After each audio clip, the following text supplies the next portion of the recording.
Bonjour à tous. Un fait, une valeur au pied du mur budgétaire américain.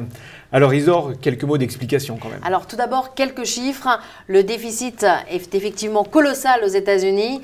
16 000 milliards de dollars, alors qu'il y a 10 ans, il était à moins de 7 000 milliards, donc une évolution considérable. Oui, on voit effectivement cette accélération phénoménale est très inquiétante. D'ailleurs, le pays doit souvent se regrouper, se retrouver, les politiques, pour relever le plafond de la dette et faire des économies. Alors, en deux mots, il y a deux scénarios possibles.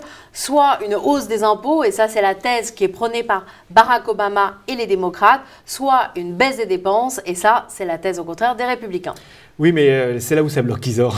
Car pour ça, il faudrait avoir une majorité politique partout. Or, elle est différente. On sait que le Sénat est démocrate et que la Chambre des représentants est de couleur républicaine. Et qu'est-ce qui se passe alors s'ils n'arrivent pas à se mettre d'accord? Alors là, il y a un processus de coupe budgétaire qui s'enclenche automatiquement, mais alors sans discernement. Il vise toutes les administrations sans gérer du tout les priorités.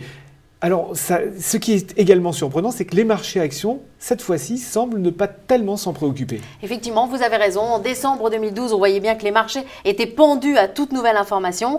Et là, ce thème des coupes budgétaires et du problème d'un accord qu'il faut trouver aux États-Unis revient sur le devant de la scène. Et là, les marchés, finalement, ne réagissent pas alors que les montants sont colossaux, là encore. On évoque 85 milliards de dollars de coupes budgétaires pour 2013, mais le Dow Jones est à son sommet historique. Même le FMI a voulu souligner l'affaire en disant que simplement, s'il n'y avait pas d'accord, s'il devait y avoir ces coupes budgétaires, il y aurait un impact sur la croissance mondiale.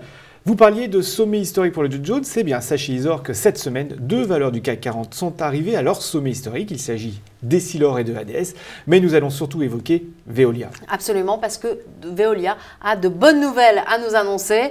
Ils l'ont dit, leurs comptes sont revenus dans le vert en 2012 avec un bénéfice net de près de 400 millions d'euros, alors qu'il y avait une perte de près de 500 millions d'euros l'année dernière. Donc première bonne nouvelle, et puis ça ne s'arrête pas là. Les objectifs de désendettement ont été dépassés et les mesures prises dans le cadre de la réorganisation du groupe sont plutôt bien appréciées par les marchés. Un bon signe. Merci Isor. Quant à nous, on se retrouve pour un prochain Un fait, une valeur.